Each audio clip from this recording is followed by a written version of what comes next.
जय माता दी दोस्तों यारो, स्वागत है आप सभी को एक बार फिर से हमारे YouTube चैनल भक्ति में शक्ति 8824 पर। दोस्तों, एक समय की बात है, भगवान श्री कृष्ण के मित्र उनसे मिलने के लिए द्वारिका नगरी पधार हैं। भगवान श्री कृष्ण उनका स्वागत करते हैं और उनके आने का कारण पूछते हैं।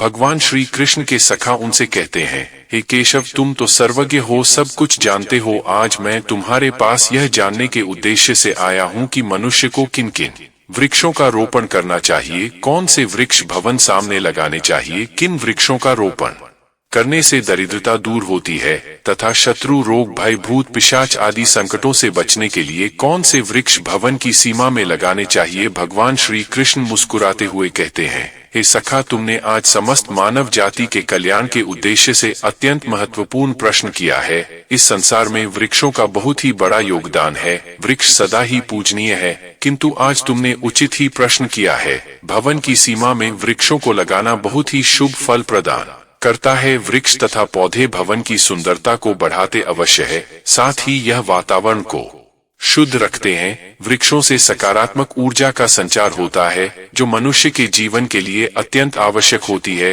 वृक्ष नकारात्मकता को कम करके वातावरण को अधिक सकारात्मक बनाने का कार्य करते हैं। घर के सामने शुभ पेड़ पौधे लगाने से घर में सुख समृद्धि आती है। साथ ही यह पेड़ पौधे कई प्रकार के वास्तु दोषों को नष्ट करते हैं। घर के आंगन में खड़े वृक्ष देवताओं के समान घर की रक्षा करते हैं। हे मित्र, भवन के पास कौन से पौधे लगाने चाहिए और कौन से नहीं, इसके बारे में बताने से पूर्व मैं तुम्हें एक प्राचीन कथा सुनाता हूँ, जिससे तुम्हें समझ में आ जाएगा कि वृक्षों का तथा पेड़ पौधों का भवन के पास लगाना कितना शुभ होता है और कौन से पौधे भवन के पास लगाने से दुख एवं दरिद्रता आती है। जो भी मनुष्य इस कथा का श्रवण करता है, उसके सैकड़ों पाप नष्ट हो जाते हैं और उसकी दरिद्रता का नाश होता है। भगवान श्री कृष्ण का सखा कहता है, हे केशव, मैं इस कथा को अवश्य ध्यान से पूरा सुनूंगा, कृपया मुझे वह कथा सुनाओ। भगवान श्री कृष्ण कहते हैं, हे सखा, पूर्व काल की बात है।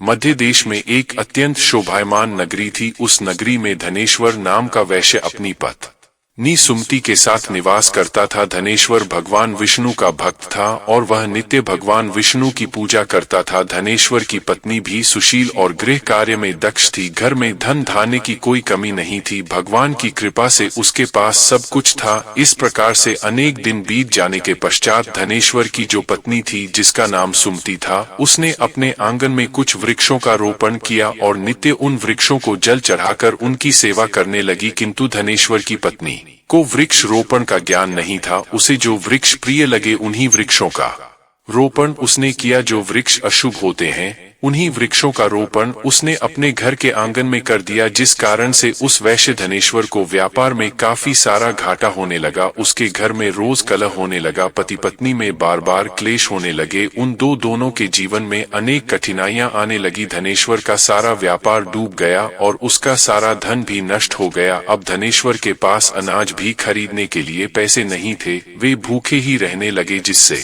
क्रोधित होकर उसकी पत्नी भी गुस्सा करने लगी। वह अपने पति को कोई काम करने के लिए कहती। फिर धनेश्वर काम मांगने के लिए गांव में घूमने लगा, लेकिन उसे कहीं पर भी काम नहीं मिलता था। उसने आकर अपनी पत्नी से कहा, हे भद्रे, मुझे तो कोई भी काम नहीं दे रहा है, अब मैं कहां पर काम खोजने जाऊं। वे दोनों ही पूरी तरह से हतबल हो गए थे। दोनों के पास भी उद्योग करने के लिए कुछ नहीं था। धनेश्वर ने अपनी पत्नी के सारे गहने भी बेच डाले और जो कुछ भी अन्न मिला उसी से पेट भर लिया। इस प्रकार से अशुभ वृक्ष लगाने के कारण दोनों के ही जीवन में घोर दरिद्रता और संकट आने लगे, किंतु वे दोनों ही इस बात को नहीं जानते थे। फिर एक दिन एक साधु महात्मा धनेश्वर के घर पर पधार हैं। उन्हें देखकर धनेश्वर उन्हें प्रणाम करता है और कहता है, हे साधु महाराज, पधारिए, इस गरीब के घर में आपका स्वागत है। कहिए, मैं आपकी किस प्रकार से सहायता कर सकता हूँ। वे साधु महाराज कहने लगते हैं, हे महोदय, मैं तीर्थ यात्रा पर निकला हूँ, विश्राम करने के लिए कोई जगह खोज रहा हूँ। यदि आपको कोई कष्ट ना हो तो मुझे अपने घर में स्थान दे दो। मैं अनेक दिनों से भूखा हूँ, कुछ भोजन भी प्राप्त हो जाए तो बड़ी कृपा होगी। साधु महाराज के ऐसे वचन सुनकर वह धनेश्वर कहने लगा, हे साधु महात्मा, आप अवश्य ही कोई पुण्यात्मा दिखाई पड़ते हैं। आपके मुखमंडल पर बहुत तेज है। आपकी सेवा करने का मुझे सौभाग्य मिल रहा है। आपकी सेवा करके मुझे बड़ा आनंद मिलेगा। कृपा करके आप घर के भीतर चलिए। फिर वह साधु महाराज उस धनेश्वर के घर के भीतर जाते हैं और विश्राम करने लगते हैं। धनेश्वर उन साधु महाराज की बड़ी सेवा करता है, किंतु उसके पास अन्न का एक दाना नहीं होता है। तो वह अपनी पत्नी से कहता है, हे प्रिय, आज हमारे घर पर जो साधु महात्मा आए हैं वे बड़े पुण्यवान दिखाई पड़ रहे हैं। हमें उनके भोजन के लिए कुछ उपाय करना चाहिए। मैं गांव में जाकर किसी से थोड़ा सा धन मांग कर लाता हूँ। इतना कहकर वह धनेश्वर गांव में एक सेठ के घर पर जाता है और उस सेठ से थोड़ा सा धन देने की विनती करता है, किंतु वह सेठ उस वैश्य को धन देने से इनकार करता है और कहता है, तुम्हारे पास तो फूटी कौड़ी नहीं है, तुम मेरा धन कैसे वापस करोगे? धनेश्वर कहता है, हे सेठ, कृपा करके आप मुझे थोड़ा सा धन दीजिए, मैं जल्दी ही आपको लौटा दूंगा। यदि मैं धन नहीं लौटा पाया, आप मेरा घर ले लीजिए।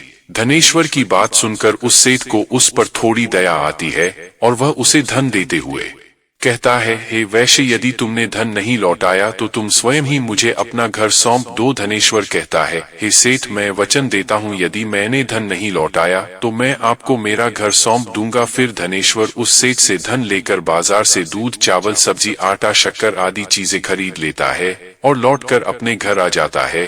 फिर वह अपनी पत्नी से कहता है, हे प्रिय, तुम उन साधु महात्मा के लिए भोजन बनाओ। फिर धनेश्वर पत्नी भोजन बनाती है और उन साधु महात्मा को भोजन परोस है। इस प्रकार से उस धनेश्वर की भक्ति और निष्ठा को देखकर वे साधु महाराज बहुत प्रसन्न हो जाते हैं। भोजन हो जाने के पश्चात वे जाते जाते उस धनेश्वर से कहते हैं, हे वैश्य, मैं तुम्हारी भक्ति और आदर सम्मान से अत्यंत प्रसन्न हूँ। तुम्हारी जो भी कामना है मुझे बताओ, मैं अवश्य पूरी करूँगा। तब वह धनेश्वर कहता है, हे महात्मा, आपका आशीर्वाद ही हमारे लिए सब कुछ है, किंतु मैं आपसे यह जानना चाहता हूँ कि किस पाप के कारण मुझे दरिद्रता का दुख भोगना पड़ रहा है। हमने तो भगवान विष्णु की भक्ति की है, फिर हमारे जीवन में दरिद्रता क्यों आई है? इसका क्या कारण है? और इस दरिद्रता को दूर करने के लिए मुझे या उपाय करना चाहिए। फिर वह साधु महात्मा कहते हैं, हे वैश्य, मैं जब तुम्हारे द्वार पर आ गया था तभी मुझे यह जांत हो गया था कि तुम्हारे जीवन में घोर दरिद्रता और संकट आए हुए हैं, क्योंकि तुम्हारे भवन के सामने जो वृक्ष है वे ही तुम्हारी दरिद्रता के कारण है। इसीलिए तुम इन वृक्षों को हटाकर उनके स्थान पर शुभ पौधों का रोपण करो। तुम्हारी पत्नी ने तुम्हारे भवन के सामने जिन वृक्षों का रोपण किया है वे अशुभ वृक्ष हैं, उन्हीं के कारण तुम्हारी ऐसी दुर्दशा हुई है। धनेश्वर कहते हैं, हे महात्मा, कृपा करके मुझे बताइए कि घर के सामने कौन से वृक्ष लगाने चाहिए जिससे घर में सुख समृद्धि हो और कौन से वृक्ष नहीं लगाने चाहिए। कृपा करके आप मुझे विस्तार से समझाइए, मैं आपका बड़ा आभारी रहूंगा। फिर वह साधु महात्मा कहते हैं, हे वैश्य, ठीक है, अब मैं तुम्हें उन शुभ वृक्षों के विषय में बताता हूँ जिन्हें घर के पास लगाने से शुभ फलों की प्राप्ति होती है। इसीलिए तुम ध्यान पूर्वक सुनो। है वैश्य, किसी जलाशय के समीप पीपल का वृक्ष लगाने वाले मनुष्य को जो फल मिलता है वह सैकड़ों यज्ञों के समान होता है। जब पीपल के पत्ते उस जलाशय में गिरते हैं तो वे पिंड के समान होकर पितरों को तृप्ति प्रदान करते हैं। इससे सभी प्रकार के पितरी दोष समाप्त हो जाते हैं। जो मनुष्य नित्य स्नान करके पीपल को स्पर्श करता है वह सभी पापों से मुक्त होता है और कभी पराजित नहीं होता है। पीपल को स्पर्श करने से लक्ष्मी की प्राप्ति होती है और उसकी प्रदक्षिणा करने से आयु में वृद्धि होती है। पीपल की जड़ में श्री विष्णु, तने में शिवजी और अग्रभाग में ब्रह्मा जी स्थित रहते हैं। अमावस्या के दिन पीपल को प्रणाम करने से जो फल मिलता है वह 1000 गाय के दान के बराबर होता है। इस संसार में पीपल के समान कोई वृक्ष नहीं है। साक्षात श्री हरि इस वृक्ष के रूप में पृथ्वी पर विराजमान है। पीपल के वृक्ष को चोट पहुंचाना अथवा उसकी टहनी तोड़ना महापाप माना गया है। ऐसा मनुष्य एक कल्प तक नरक में रहता है और जो पीपल को जड़ से काटता है उसका कभी नरक से उद्धार नहीं होता है। हे वैश्य, अब मैं तुम्हें दूसरे वृक्ष के बारे में बताता हूँ। आंवले का फल समस्त लोकों में प्रसिद्ध और परम पवित्र है। आंवले को लगाने से स्त्री और पुरुष जन्म मृत्यु के बंधन से मुक्त हो जाते हैं। यह पवित्र फल भगवान विष्णु को अत्यंत प्रसन्न करने वाला एवं शुभ माना गया। इसको खाने से सभी पापों से मुक्ति मिलती है। आंवला खाने से आयु बढ़ती है। उसका जल पीने से रोगों का नाश होता है और आंवले को जल में मिलाकर स्नान करने से दरिद्रता दूर हो जाती है और सभी प्रकार के ऐश्वर्य प्राप्त होते हैं। जिस घर में आंवला सदा मौजूद रहता है उस घर में कभी दैत्य और राक्षस नहीं आते हैं। एकादशी के दिन अगर आंवला मिल जाए तो संसार के सभी तीर्थों से बढ़कर फल प्राप्त होता है। अपने केश में आंवला लगाने वाला फिर से मृत्युलोक पर जन्म नहीं लेता है। जिस घर के सामने आंवले का वृक्ष होता है वहां पर साक्षात लक्ष्मी नारायण निवास करते हैं। तीसरा है अशोक का वृक्ष। अशोक के वृक्ष में अप्सराओं का निवास होता है। यह वृक्ष शोक का नाश करने वाला तथा निराशा को समाप्त करने वाला होता है। इस वृक्ष को घर के पास लगाने से घर में सुख शांति बनी रहती है। अशोक का वृक्ष शीतलता और यवन प्रदान करने वाला होता है। माँ लक्ष्मी ने जब देवी सीता के रूप में अवतार लिया था तब रावण द्वारा अपहरण करने के बाद उनका वास अशोक वाटिका में था। अशोक के वृक्ष ने माँ सीता की बहुत सेवा की थी, इसीलिए माँ सीता ने अशोक वृक्ष को यह वरदान दिया था कि जिस भी स्थान पर यह वृक्ष होगा वहां पर उनका सदैव ही निवास होगा। चौथा है पाकड़ का वृक्ष।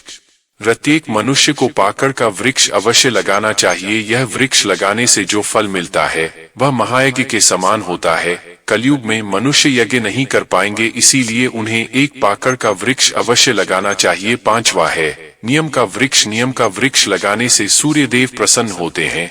नियम का वृक्ष आयु प्रदान करने वाला माना गया है। इसे घर के पास लगाने से नाना प्रकार के रोगों से छुटकारा मिलता है। माँ लक्ष्मी को नियम के पत्ते अत्यंत प्रिय होते हैं, इसीलिए नियम के वृक्ष के पास निवास करती है। घर के सामने नियम के वृक्ष का रोपण करने से धन संपत्ति की प्राप्ति होती है। छठा है जामुन का वृक्ष। यदि कोई मनुष्य कन्या प्राप्ति की कामना करता है तो उसे जामुन का वृक्ष अवश्य लगाना चाहिए। जिस मनुष्य के घर के सामने जामुन का वृक्ष होता है उसके घर में कन्या का जन्म होता है जो कुल का गौरव बढ़ाती है। सातवां है बेल का वृक्ष। बेल के वृक्ष में भगवान शिव और गुलाब में देवी पार्वती का निवास है, इसीलिए अगर बेल के वृक्ष के पास गुलाब का पौधा लगाया जाए तो शिव पार्वती का आशीर्वाद प्राप्त होता है। उस घर में कभी दुख दरिद्रता नहीं आती है। उस घर में कभी अकाल मृत्यु नहीं होती है और कोई स्त्री विधवा नहीं बनती है। आठवां है नारियल का पेड़। नारियल का पेड़ लगाने से पुरुष अनेक स्त्री का पति बनता है।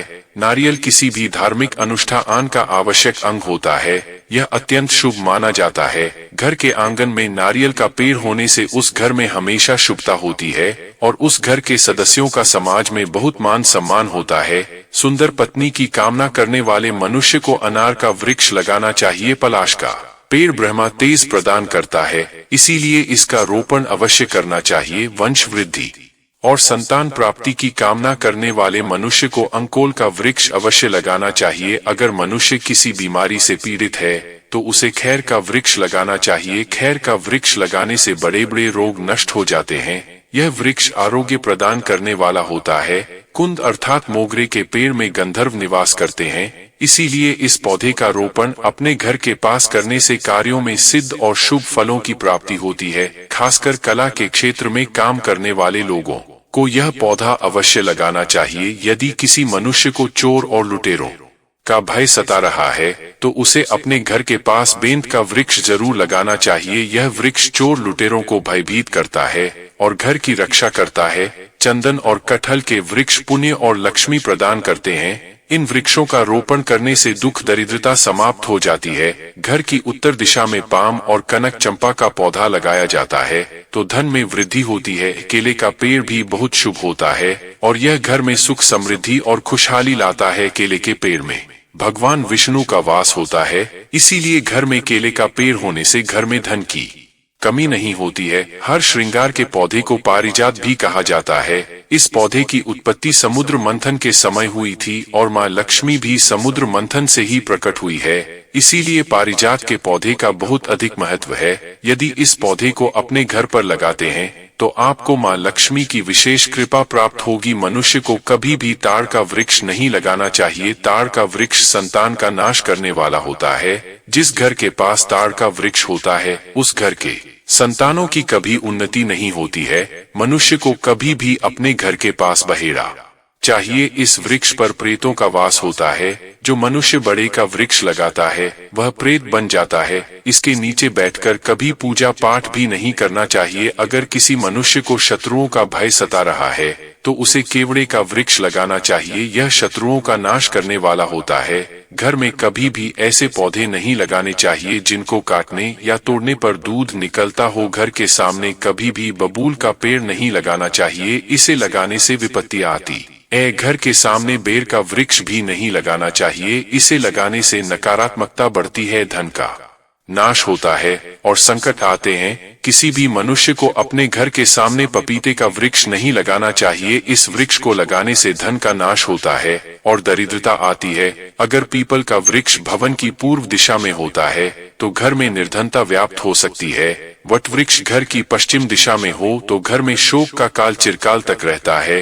दक्षिण दिशा में तुलसी का पौधा हो तो संतान को पप सहन करनी पड़ती है।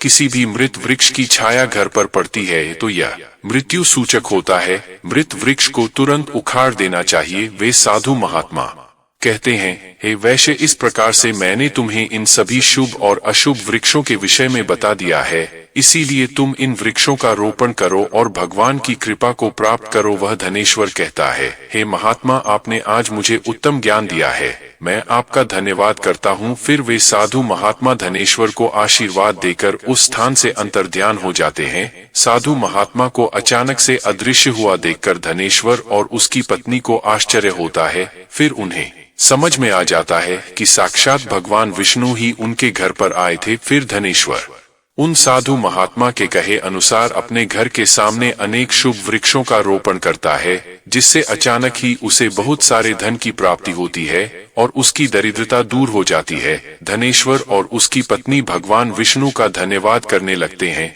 भगवान श्री कृष्ण कहते हैं, हे सखा, इस प्रकार से मैंने तुम्हें शुभ और अशुभ दोनों प्रकार के वृक्षों के बारे में बताया है। अब तुम भी जाकर अपने भवन के पास इन वृक्षों का रोपण करो। तो दोस्तों, इस प्रकार से भगवान श्री कृष्ण ने भवन के पास लगाए जाने वाले शुभ और अशुभ वृक्षों के बारे में बताया है। उम्मीद है आपको यह कथा पसंद आई होगी। जानकारी अच्छी लगी तो वीडियो को लाइक जरूर करें और कमेंट में जय श्री कृष्ण अवश्य लिखें। साथ ही हमारे चैनल भक्ति में शक्ति 8824 को सब्सक्राइब करें। आप सभी का धन्यवाद।